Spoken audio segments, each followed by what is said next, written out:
As we heard that we can have a grateful heart. और जैसे हमने पढ़ा कि हमारे पास एक धन्यवादी मन होना चाहिए। We read in Romans chapter 1. Romeo की पत्री उसके एक अध्याय में हम पढ़ते हैं। Romans chapter 1 and in verse 20, from verse 20, 20 from verse 21. 21 वचन से आगे, रोमियो की पत्री पहला अध्याय 21 वचन से आगे। It says, even though they knew God, they did not honor him as God or give thanks, but they became futile in their speculations and their foolish heart was darkened.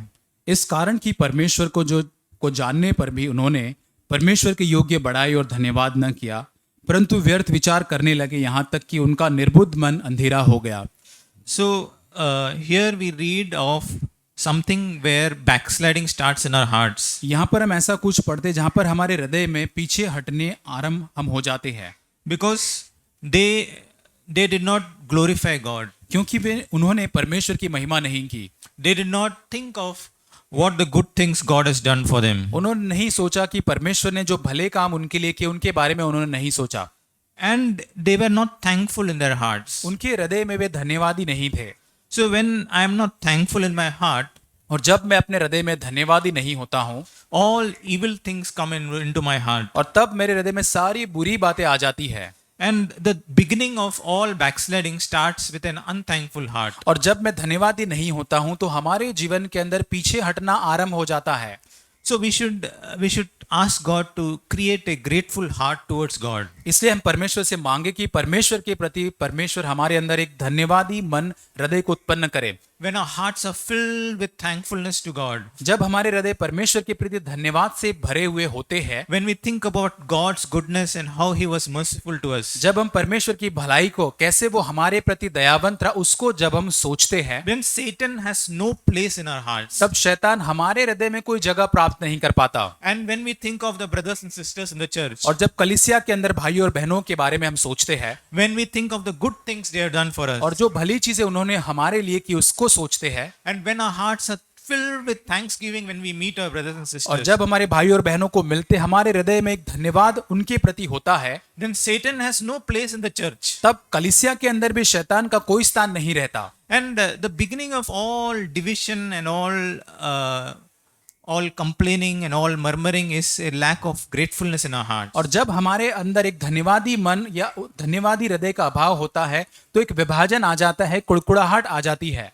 And a small thing from a brother or sister is enough to set us very apart from that brother or sister. और एक छोटी सी चीज हमारे भाई और बहन के प्रति हमारे अंदर हो सकती है जो हमें उससे पूरी बहुत दूर लेकर चले जाता है। And we will forget everything that they have done just because of one small thing. एक छोटी चीज के कारण जो कुछ सारी भली और अच्छी बातें उन्होंने की है, उन सारी बातों को हम भूल जाते हैं। And that is why it is good to take an effort to remember the good things. और इसलिए अच्छी बात है कि हम प्रयत्न करके उन अच्छी और भली बातों को याद करें। Fill our minds with what all good things the brothers and sisters have done. और जो भाई और बहनों ने हमारे लिए अच्छी बातें की उससे हमारे मन और हृदय को पूरी तरह से हम भर ले। That is the meaning of being filled with the Holy Spirit. और यही अर्थ होता है पवित्र आत्मा से भरे जाने का। We read in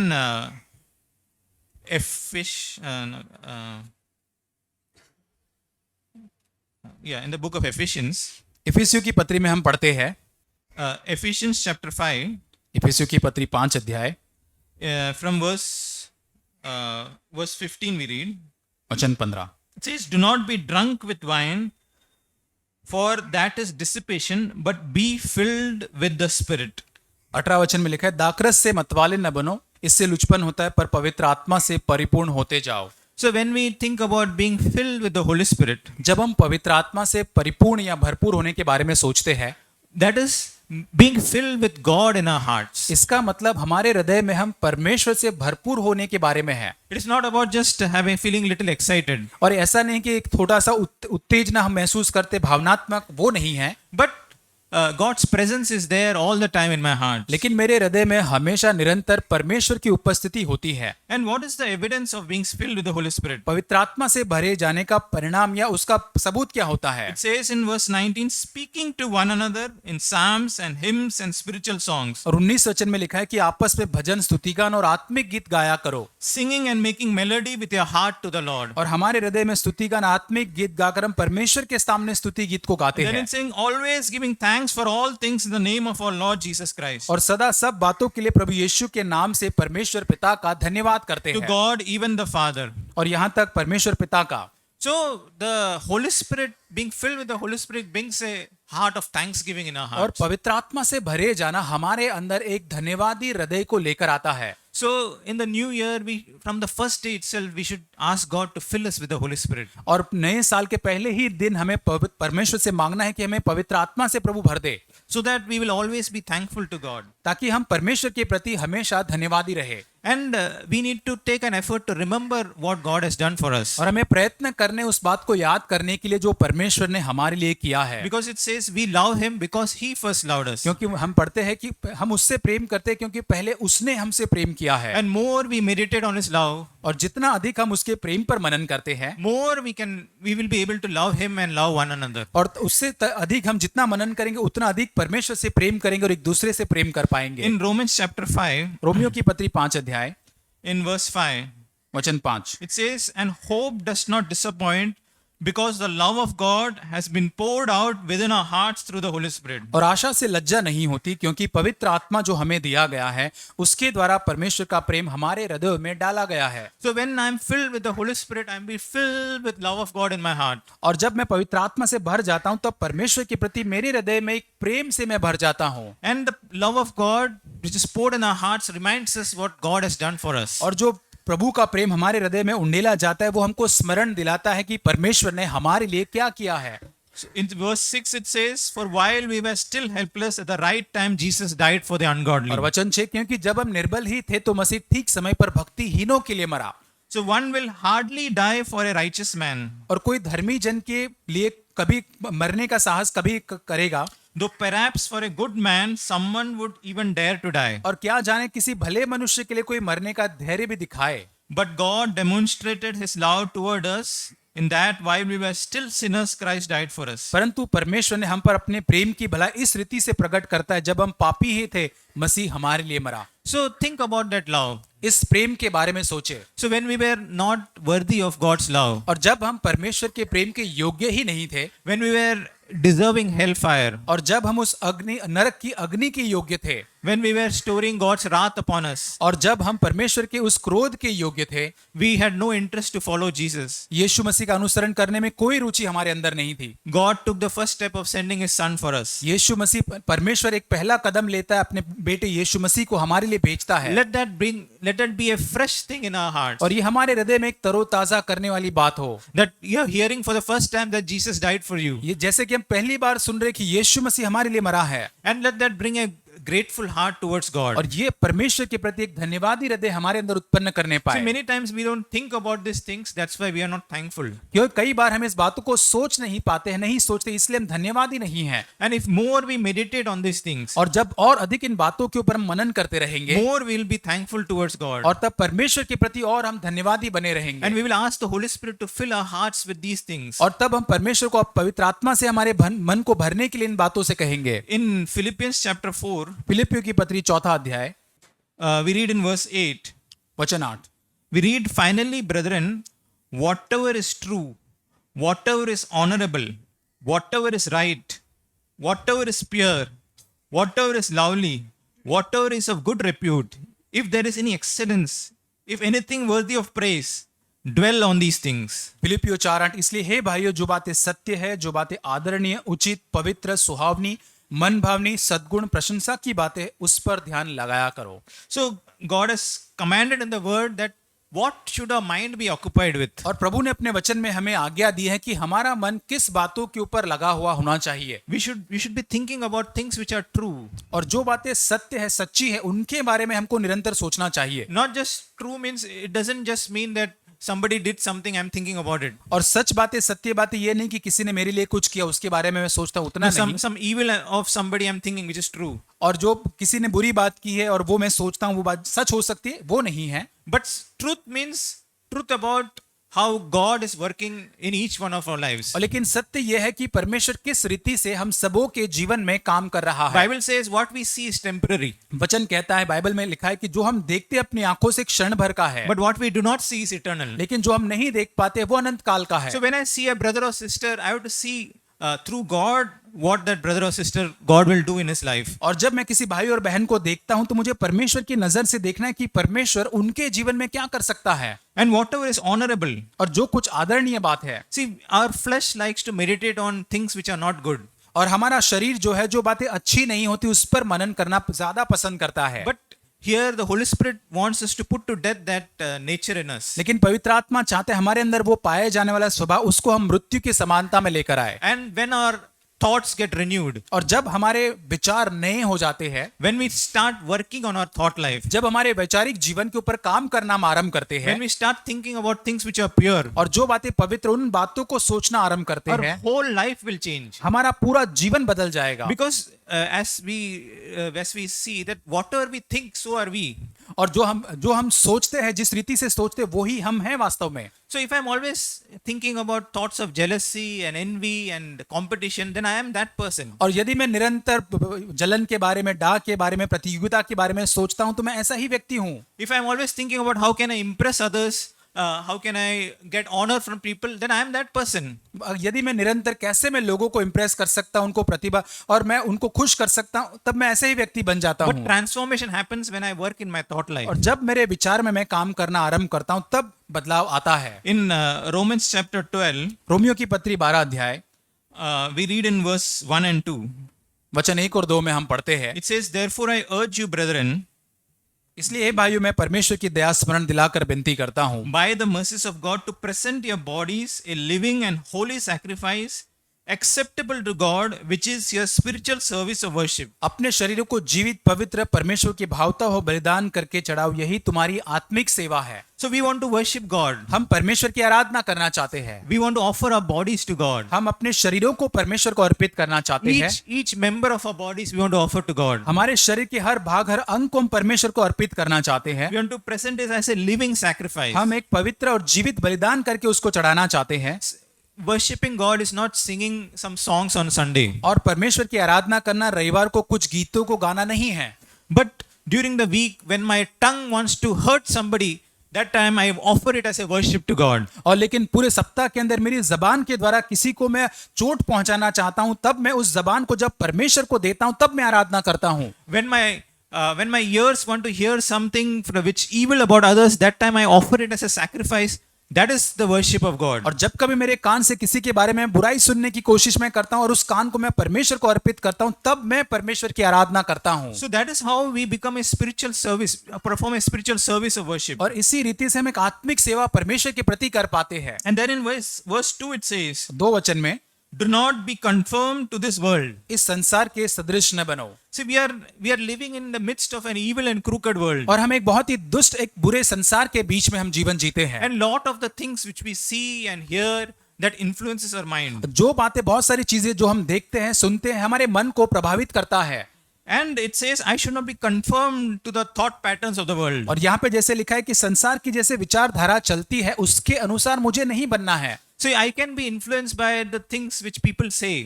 और जो बातें लोग बोलते हैं उससे मैं प्रभावित हो सकता हूं। So now we live in a world which is very insensitive to evil.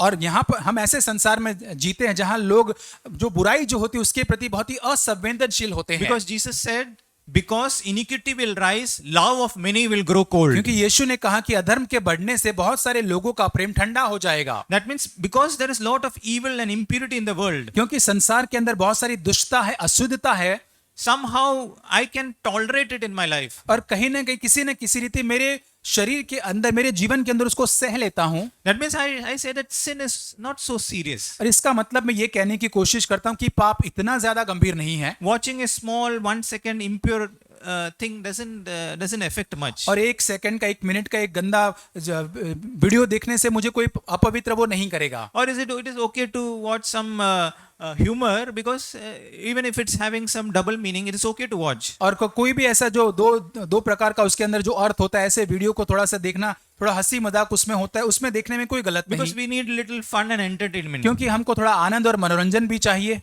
Because that shows that minds are conformed to the world. और ये दर्शाता है कि हमारे मन संसार के सदृश बन रहे हैं. That means what is okay in the world is okay in my life. ये दिखाता है कि संसार के लिए जो बातें ठीक है, चलती है, वो हमारे लिए भी चलता है. But we should not be conformed to the world. लेकिन हमको संसार के सदस्य नहीं बनना है. God has called us to flow against the flow of the world. परमेश्वर ने हमें संसार का जो प्रवाह है उसके विपरीत प्रवाह में जाने के लिए, बढ़ने के लिए बुलाया है. So if the direction of the river is this way, God has called us to flow in an opposite way. यदि एक नदी की प्रवाह इस रीति से यहाँ पर एक दिशा में जाता है, तो परमेश्वर ने हमको बुलाया कि उस नदी की जो प्रवाह उसके विपरीत दिशा के अंदर हम चले. So if I am very passive, if I don't do anything, I will backslide. यदि मेरे अंदर ऐसी कोई इच्छा नहीं है और मैं ऐसे ही चलते रहूंगा, तो मैं पीछे हट जाऊंगा. There is no place for standing still.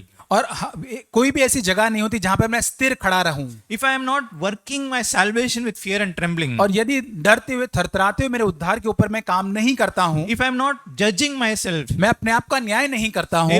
Every intention and thoughts, if I am not judging myself. हर विचार, हर इरादों का न्याय मैं नहीं करता हूं. If daily God is not giving light about myself in my heart. प्रतिदिन मेरे हृदय के अंदर परमेश्वर यदि मुझ में प्रकाश नहीं देता है अपने बारे में, I have already backslidden. तब मैं पूरी तरह से पहले ही पीछे हट चुका हूं.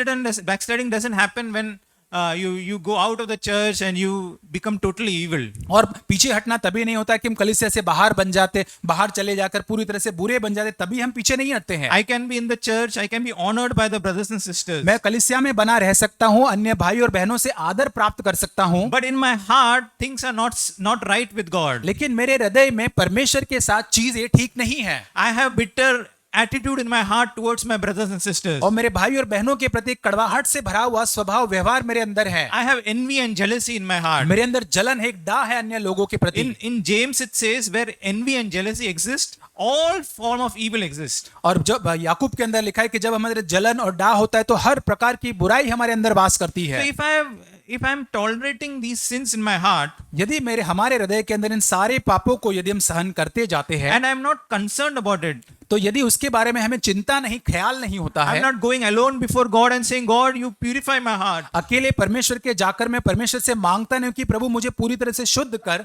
I want to be a pure vessel for you. मैं प्रभु तेरे लिए एक पवित्र शुद्ध पात्र बनना चाहता हूं. We should not wait for the sin to come out in deed.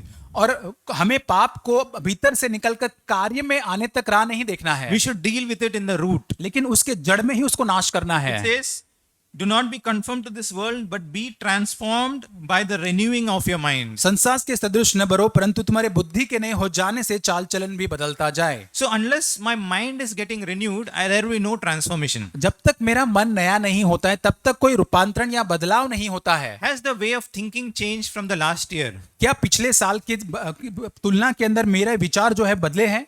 Am I more loving and more patient towards my brothers and sisters? और मेरे भाइयों के प्रति क्या मैं और प्रेम से भरा हुआ और धीरज से भरा हुआ पाया जाता हूं? Am I more loving towards my wife? क्या मेरी पत्नी के प्रति मैं और प्रेम से पेश आता हूं?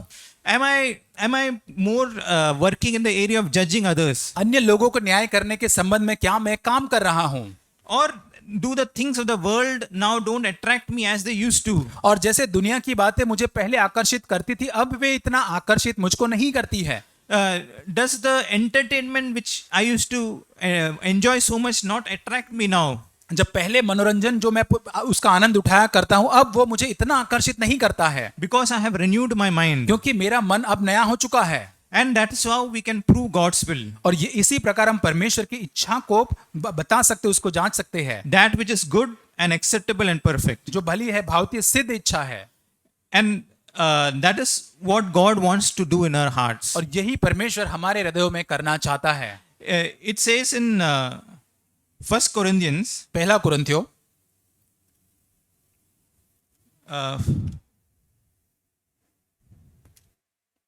chapter 9, 9 अध्याय verse 24 24 वचन to 27, we can just read.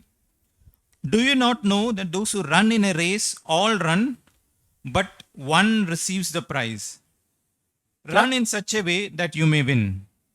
क्या तुम नहीं जानते कि दौड़ में तो सब दौड़ते हैं परंतु इनाम एक ही ले जाता है, तुम वैसे दौड़ो कि जीतो। So here it says that there are so many people that participate in a race. और यहाँ पे जैसे लिखा है कि उस दौड़ के अंदर बहुत सारे लोग भाग लेते हैं। See, some people, when we have a marathon race, जब मैराथन की दौड़ होती है, so we had some marathon race in our company. और हमारी कंपनी के अंदर मैराथन की दौड़ थी, So I know some people they go to a marathon race so that they get a T-shirt.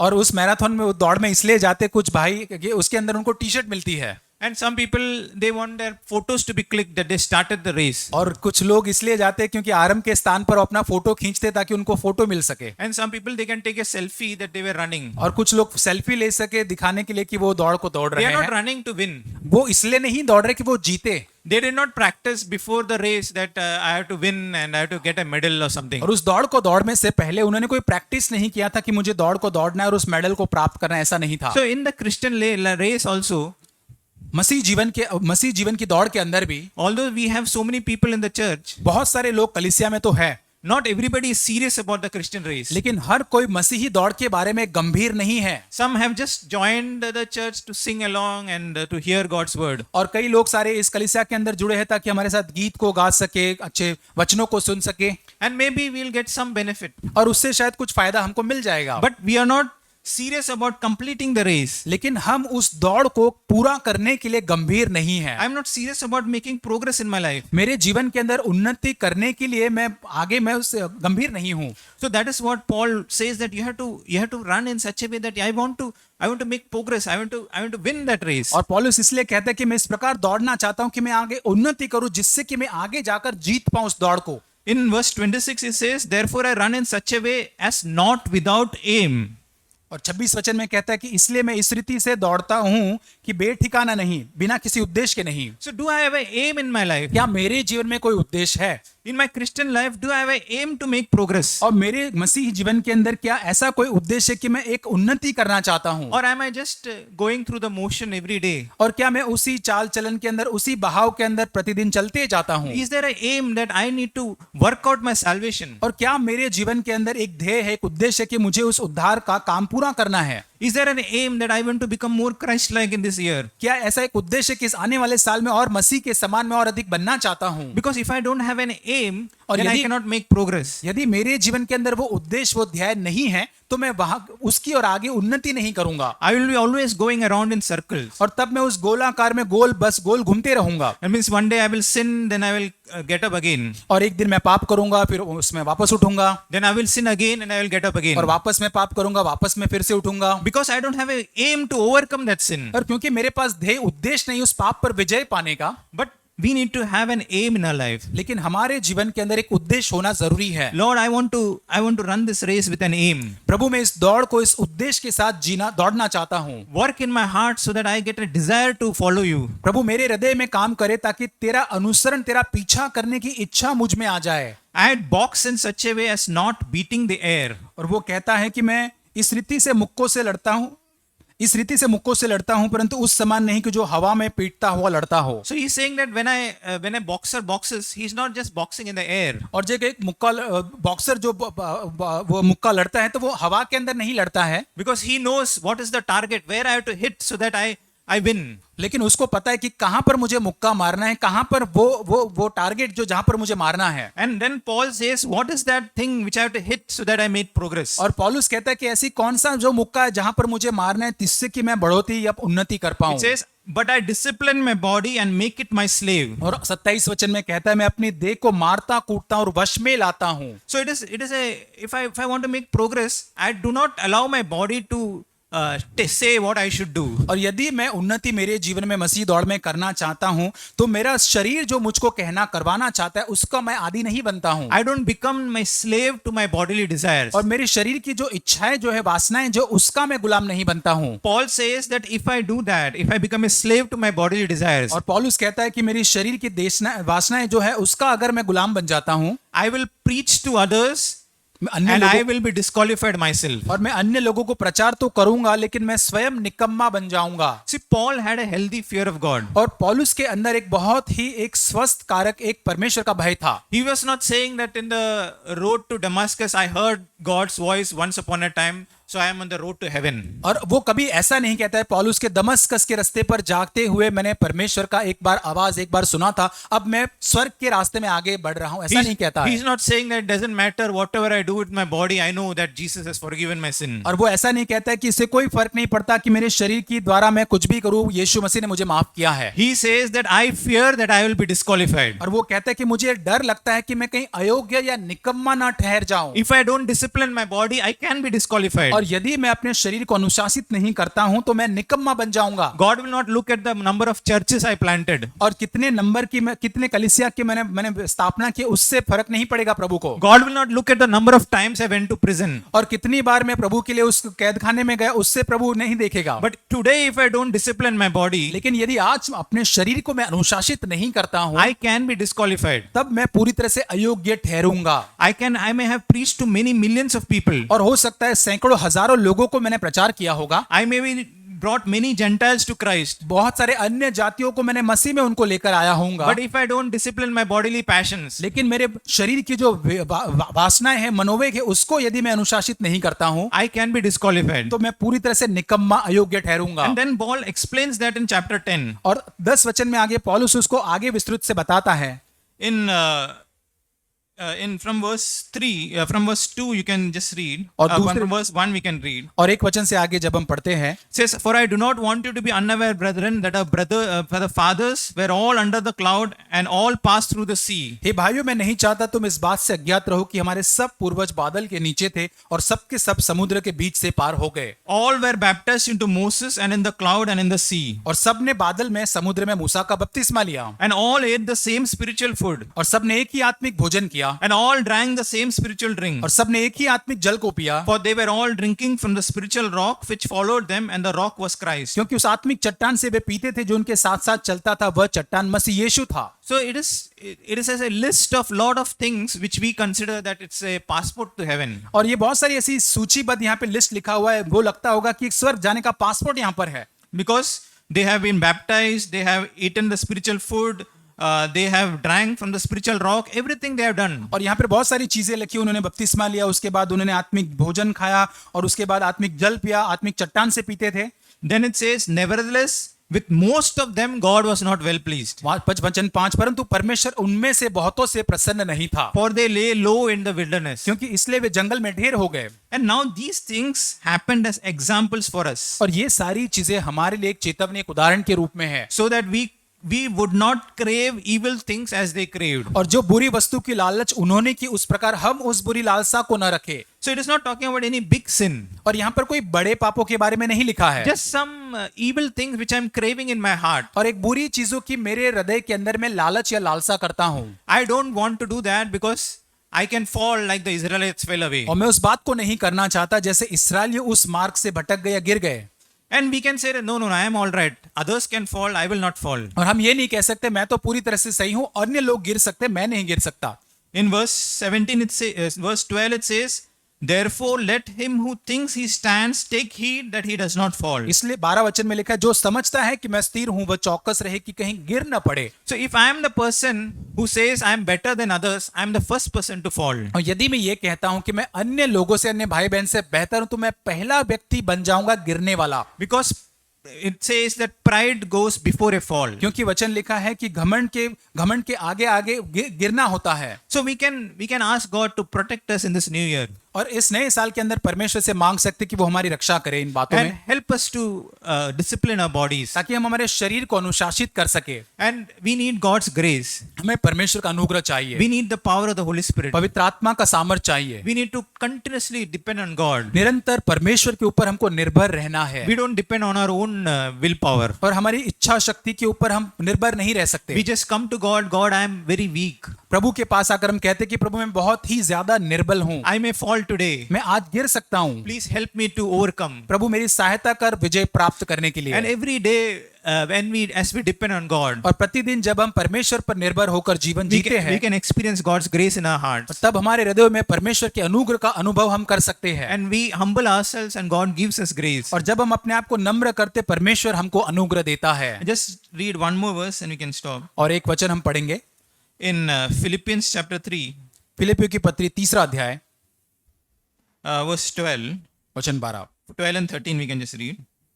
Not that I have already obtained it or have already become perfect, but I press on so that I may lay hold of that for which I was laid hold of by Christ Jesus. और यह मतलब नहीं कि मैं पा चुका हूं या सिद्ध हो चुका हूं, पर उस पदार्थ को पकड़ने के लिए दौड़ा चला जाता हूं जिसके लिए मसीह यीशु ने मुझे पकड़ा था। Brethren, I do not regard myself as having laid hold of it yet, but one thing I do, forgetting what lies behind and reaching forward to what lies ahead. और हे भाइयों, मेरी भावना यह नहीं कि मैं पकड़ चुका हूं, परंतु केवल ये एक काम करता हूं कि जो बातें पीछे रह गई है उनको भूलकर आगे की बातों की ओर बढ़ता हुआ चले जाता हूं। I press on toward the goal for the prize of the upward call of God in Christ Jesus. निशाने की ओर दौड़ा चला जाता हूं ताकि वह इनाम पाऊं जिसके लिए परमेश्वर ने मुझे मसीह यीशु में ऊपर बुलाया है। So here Paul says that one thing I do, और पौलुस यहाँ पर कहता है एक चीज मैं करता हूं, and that one thing is forgetting what lies behind and reaching forward to what lies और ahead. वो एक चीज वो करता है कि जो बातें पीछे रह गई उनको भूलकर निशाने की ओर आगे बढ़ता चला जाता हूं। See, he's not looking at what progress he has made in the last 15, 20, 30 years. और वो ये पौलुस ये नहीं देखता कि पिछले 15-20 सालों के अंदर क्या पौलुस पीछे मुड़कर उसने उन्नति किया है, वो नहीं देखता है। He is not looking at other brothers and sisters, how much better he is than other brothers and sisters. और पौलुस ये नहीं देखता कि अन्य भाइयों और बहनों से कितना बेहतर और अच्छा वो है, ये नहीं देखता है। But he's looking at Jesus and he's saying, I am so far from that goal. और लेकिन वो यीशु की ओर देखकर कहता है कि मैं वो ध्येय, वो उद्देश्य बहुत अभी भी दूर हूं। And he's continuously pressing towards that goal. और उस उद्देश्य की तरफ निरंतर वो बढ़ता चला जाता That है। means if he has some wrong intention, immediately he's saying, oh God, there is so much of impure intention in my heart. Please help me to cleanse that. और जब कभी उसके अंदर एक बुरा उद्देश्य या बुरा इरादे मन में उसके आते हैं, परमेश्वर के पास आकर कहते हैं, प्रभु ये इतना बुरा है, प्रभु मुझे तू पूरी तरह से शुद्ध कर। That's why towards the end of his life, he'll say that Christ Jesus came into the world to save sinners, of whom I am chief. इसलिए उसके जीवन के अंत में कह सकता है कि यीशु मसीह पापियों को बचाना है, उसमें सबसे बड़ा मुखिया मैं हूं। In Revelation chapter 3, प्रकाशित वाक्य 3 अध्याय in verse 1 we read, वचन 1, it says, to the angel of the church in Sardis write, he was the 7 spirits of God and the 7 stars says this, I know your deeds, you have a name that you are alive but you are dead. Sardis की कलीसिया के स्वर्गदूत को लिख, जिसके पास परमेश्वर की 7 आत्मा और 7 तारे हैं, ये कहता है, मैं तेरे कामों को जानता हूं कि तू जीवित तो कहलाता है पर मरा हुआ है। So this church had a name that it was alive. और ये कलीसिया के पास एक नाम था कि वो जीवित है। That means they had lot of things which people saw and said, it's a very good church. और इसका मतलब इस कलीसिया के अंदर आगे लोगों ने बहुत सारी अच्छी चीजें देखी, ये अच्छा कलीसिया है। Even individually that elder had a very good name among others. और वहां पर व्यक्तिगत रूप के वहां का जो प्राचीन था, अन्य लोगों के बीच में एक अच्छा नाम उनका था। But when God looked at that person, God says, you are not alive, you are dead. लेकिन उस व्यक्ति को जो परमेश्वर देखता है, उससे कहता है तू जीवित नहीं है, तू मरा हुआ है। So it is very important to judge ourselves in the light of God. और इसलिए बहुत महत्वपूर्ण है परमेश्वर के प्रकाश के अंदर अपने आप का न्याय करना। Don't judge yourself depending on what other brothers and sisters tell about you. और अन्य लोग भाई बहन आपके बारे में क्या करते, उस प्रकाश के अंदर अपने आप का न्याय न करना। But come before God and say, God, I want to see you. I want to see in the light of you. और प्रभु के पास आकर कहे, प्रभु मैं तेरे सामने आकर तेरे प्रकाश के अंदर अपने आप का न्याय करना चाहता हूँ। And it says, if he who has that hope in him purifies himself just as he is pure. और वचन में लिखा है, जैसे वो परमेश्वर पे आशा रखता है, जैसे वो है उसके समान अपने आप को शुद्ध या पवित्र करते जाता And it है। is not a very depressing thing to purify ourselves. और अपने आप को पवित्र शुद्ध करना ये कोई निराशाजनक बात नहीं होती है। It gives us a lot of hope. ये हमें बहुत ज्यादा आशा देता है It gives us a lot of joy. और बहुत ज्यादा आनंद देता है। We know that God is working in our hearts. हम जानते प्रभु हमारे हृदय में काम कर रहा We है। don't get discouraged. हम उससे निराश नहीं होते हैं। I'll just put one sign which I wanted to show in the end. और एक चिन्ह है जो मैं आपको बताना चाहता हूँ। So this is brother Zach had shared ये भाई जैक ने इसको बताया था for one new year. So this is what I wanted to show. और ये मैं आपको बताना चाहता था, स्क्रीन पे है। So there is no discouragement and there is no self-condemnation. और कोई भी निराशा या स्वयं पर दंड की भावना नहीं है। So whatever we hear, we just get challenged to go to God. और जो कुछ हम यहाँ पर सुनते हैं, हमें चुनौती मिलती है कि हम परमेश्वर के और करीब उसके पास जाए। It is not to just condemn us or to discourage us. और ये हमें दंडित करने के लिए, निराशा देने के लिए नहीं होता है। We don't look back on the past and feel condemned. हम पीछे अतीत में, भूतकाल में देखकर कभी भी अपने आप को दंडित नहीं करते हैं। God never gives His word to condemn us. कभी भी परमेश्वर अपना वचन हमको इसलिए नहीं देगा कि हम अपने आप को नीचा करें, हमको दंडित महसूस करें, नहीं। But so that we can come to Him and we can come to like a prodigal son, just come and embrace Him. और ताकि हम परमेश्वर के पास आ सके, जैसे कुड़ाव पुत्र आता है और उसको हम पूरी तरह से अपने गले से लगाएं। आमीन। आमीन।